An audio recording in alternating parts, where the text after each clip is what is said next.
मेरा नाम सोनम है और मेरी उम्र अभी मात्र 23 साल है। मैंने बहुत पढ़ाई की, तब जाकर मेरी अच्छी खासी नौकरी एक बड़े शहर में लग गई थी। मैं दिन रात बहुत मेहनत करने लगी। मेरी मेहनत को देखकर कंपनी के मालिक ने मुझे मैनेजर बना दिया। मेरी सैलरी बहुत ही अच्छी थी, लेकिन सैलरी के साथ साथ काम भी बहुत ज़्यादा था। पूरी कंपनी को देखती थी। फिर मैं शाम को घर चली जाती थी और बड़ी मुश्किल से खाना बनाकर खाती थी, लेकिन अब मुझसे खाना नहीं बन पा रहा था। इसलिए मैं खाना बनाने वाला लड़का ढूंढने लगी। तभी मैंने एक दिन अपने घर के सामने नोटिस में ये लिखवा दिया कि मुझे खाना बनाने वाले की ज़रूरत है। तभी एक दिन एक नौजवान लड़का आता है और कहता है कि मैडम, मुझे नौकरी की ज़रूरत है, मैं आपके लिए खाना बना दूंगा। फिर मैंने उस लड़के के बारे में जानकारी ली कि तुम करते क्या हो। फिर वो कहने लगा कि मैडम, मैं पढ़ाई करता हूँ और मुझे पैसों की बहुत ज़्यादा ज़रूरत है, इसलिए आप जो भी पैसे दोगी मैं ले लूँगा। मुझे उस पर दया आ गई और मैंने उसे नौकरी दे दी। वह स्वभाव से सीधा साधा लग रहा था, क्योंकि तन पर थोड़े से कपड़े फटे हुए पहने हुए थे।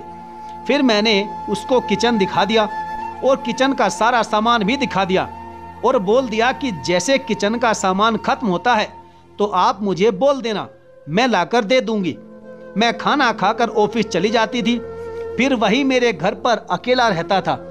जब मैं ऑफिस से शाम को घर लौटती थी तो पूरे घर को वह चमका देता था, झाड़ू पोछा लगाकर। मैं खुश हो जाती थी। फिर मैं हाथ मुंह धोती और खाना खाने बैठ जाती थी। वह मेरे लिए गरम गरम खाना बनाकर लाता था। जब मैं खाना खाकर सो जाती थी तो वह अपने रूम में जाकर पढ़ाई करता था। जब आधी रात को मुझे प्यास लगी तो मैं किचन की ओर चली गई और तभी उसके रूम की ओर देखा तो लाइट जल रही थी। फिर मैंने पास जाकर खिड़की से देखा तो मैं चौंक गई, क्योंकि अभी जो समय हुआ था सुबह के 4 बजे थे और यह पढ़ाई कर रहा है। मैं सोचने लगी कि दिन भर तो ये मेरे घर का काम करता है और रात को पढ़ाई करता है, तो फिर कॉलेज कितने बजे जाता है। तभी एक दिन मैंने खाना खाते खाते उससे पूछ लिया कि आप कॉलेज कितने बजे जाते हो। तो फिर वो कहने लगा कि मैडम जी, मैं जैसे ही आपके घर का पूरा काम कर देता हूँ फिर मैं कॉलेज चला जाता हूँ और थोड़ी बहुत पढ़ाई करके वापस आ जाता हूँ। फिर मैं सोचने लगी कि मैं दिन भर अपने ऑफिस में कुछ काम नहीं करती, फिर भी मुझे लगता है कि मैं थक जाती हूँ और ये दिन भर मेरे घर का सारा काम करता है और थोड़ा बहुत समय जो बचता है तो ये कॉलेज में चला जाता है। फिर मुझे दया आ जाती है और मैंने उसके पैसे बढ़ा दिए। एक दिन उसने बहुत ही स्वादिष्ट खाना बनाया और मैंने इतना खाना खा लिया कि जैसे खाना खाया मैं सोने के लिए चली गई और गहरे नींद में सो गई। फिर मैंने एक दिन उसके परिवार के बारे में पूछा कि आपके परिवार में कौन कौन है।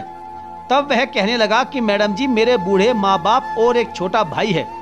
वे लोग एक दिन शादी में जा रहे थे कि तभी दुर्घटना में मेरे माँ बाप की दोनों आंखें चली गई और छोटा भाई जो विकलांग हो गया था।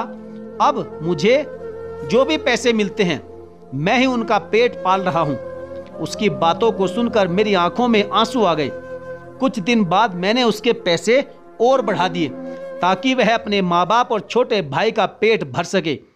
एक दिन मैं जैसे ही खाना खाकर सोने चली गई तो आधी रात को ऐसा लगा कि मेरे शरीर को कोई छू रहा है, लेकिन जैसे ही मैं आंखें खोलती तो कोई नहीं दिखता। फिर मैं वापस सो जाती। अब मुझे हर रोज ऐसे ही लगने लगा कि कोई मुझे छू रहा हो।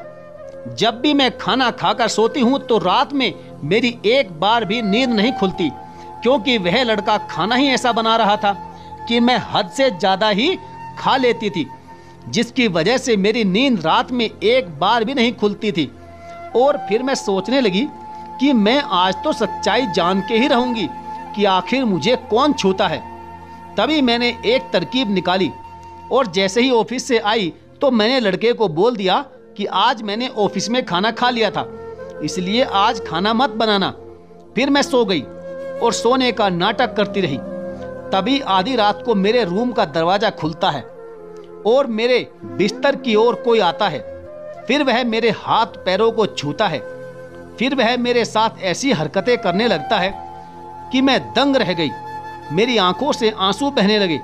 वह मेरे पैर दबाने लगता है और जब भी वह मेरे पैर दबाता है तो कभी भी नज़र उठाकर मेरी तरफ नहीं देखता और पैर दबाकर अपने रूम में वापस चला जाता है।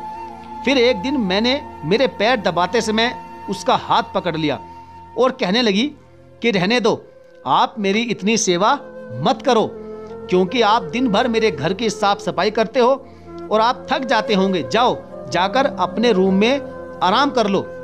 तभी वह रोने लगता है और कहने लगता है कि मैडम जी, आप मेरी माँ समान हो, इसलिए मुझे ये सेवा करने दो, क्योंकि अगर आप मुझे नौकरी नहीं देती तो मेरे माँ बाप और छोटा भाई भूखे मर जाते।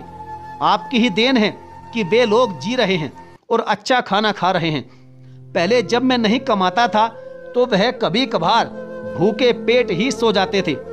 फिर वह रोते हुए अपने रूम पर चला जाता है। फिर मेरी भी आंखों से आंसू बहने लगते हैं और मैंने भी आज तक ऐसा नौकर नहीं देखा था जो इतना ईमानदार, वफादार और मेहनती हो। एक दिन सीढ़ियों से उतरते समय अचानक से मेरा पैर फिसला और मैं धड़ाम से गिर गई। मुझे काफी चोट आई, सिर में भी और कमर में भी। तभी वह दौड़ता हुआ आया और कहने लगा, क्या हुआ मालकिन, क्या हुआ? तभी वह मेरे सिर और कमर में चोट देख लेता है तो वह घबरा जाता है और तुरंत ही वह डॉक्टर को फोन करता है, लेकिन डॉक्टर फोन नहीं उठा रहे थे। तभी वो मुझे उठाकर एक गाड़ी बुलाता है और हॉस्पिटल में लेकर जाता है। हॉस्पिटल से मैंने अपने सभी जानने वाले, सभी परिचित लोगों को फोन लगाया, लेकिन एक भी मुझे देखने के लिए नहीं आया। मैं रोने लगी। मेरे दोस्त हमेशा मुझसे कहते थे कि जरूरत पड़े तो एक फोन लगा देना, हम सब आपकी मदद करने के लिए तुरंत हाजिर हो जाएंगे, लेकिन वे सब झूठे थे। एक भी मुझे देखने के लिए हॉस्पिटल में नहीं आया। यहाँ पर मेरी सेवा करने के लिए मेरे नौकर के अलावा और कोई नहीं था। वह खाना भी नहीं खा रहा था और रोते हुए बोलता है कि मालकिन जी, देखना आप बहुत जल्दी ही ठीक हो जाओगी, आप चिंता मत करो, मैं हूं ना आपकी देखरेख करने के लिए, मैं आपका पूरा ध्यान रखूंगा, आप बिल्कुल भी परेशान ना हो। कुछ दिन हम हॉस्पिटल में रहे, फिर हम कुछ दिन बाद घर चले गए। तभी मैं दूसरे दिन अपने ऑफिस गई तो मेरे सभी दोस्त बहाने बनाने लगे कि यार हमारा जरूरी काम आ गया था, इसलिए आपसे मिलने हम नहीं आ पाए। मैं समझ गई थी कि ये सब दिखावटी बहाने बना रहे हैं। मैं ऑफिस से घर आ गई। फिर रात को खाना खाने के बाद सोचने लगी कि जिन दोस्तों पर मैं आंख बंद करके भरोसा करती थी, उन्होंने एक बार भी हॉस्पिटल में मेरे हालचाल पूछने जरूरी नहीं समझे। और इधर एक ये लड़का है जो मेरे यहाँ काम करता है, इसको मैं सही ढंग से जानती भी नहीं हूँ, फिर भी यह रात भर मेरे साथ रहा, मेरी चिंता करने लगा और बेचारे ने खाना तक भी नहीं खाया।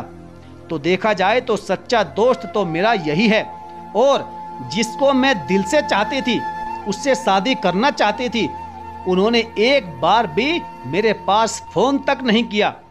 ऐसे लोगों के लिए मेरे दिल में कोई भी जगह नहीं है।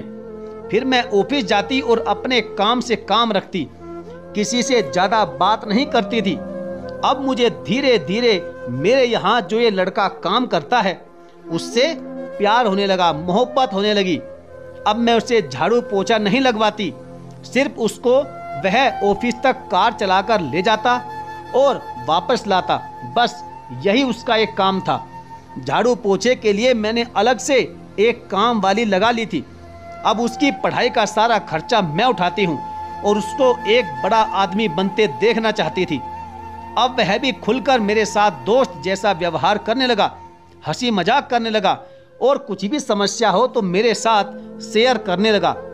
एक दिन उसके रूम की सारी बिजली खराब हो गई, इसलिए वह सोने के लिए परेशान हो रहा था, क्योंकि पंखे के बिना मच्छर बहुत काट रहे थे। सिर्फ हॉल में एक फैन चल रहा था, तो बिस्तर लगाकर वो वहीं फर्श पर ही सोने लगा। मैंने देखा तो मैंने उसको अपने रूम में बुला लिया। मेरे रूम में सिंगल बिस्तर था। वह मेरे रूम में सोने के लिए मना करने लगा कि मैं आपके रूम में नहीं सो सकता। मेरे जिद करने पर वह मेरे कमरे में आ गया। सिंगल बिस्तर होने के कारण नींद में कभी कभार मेरे पैर उसके ऊपर चले जाते थे, तो वह वापस हटा देता था, लेकिन उसने मेरे साथ ऐसा कुछ नहीं किया कि उसे या मुझे शर्मिंदा होना पड़े। वह मन लगाकर पढ़ाई करने लगा और एक दिन उसकी पढ़ाई रंग लाई और वह बड़ा आदमी बन गया और मैं जहां जॉब करती थी उसी कंपनी का मालिक बन गया। फिर साहब मेरी तारीफ करने लगे कि आपकी कृपा से ही ये आदमी इस कंपनी का मालिक बन पाया है। फिर हमने कुछ दिनों के बाद शादी कर ली और खुशी खुशी से अपना जीवन जीने लगे। तो साथियों, ये थी आज की हमारी कहानी।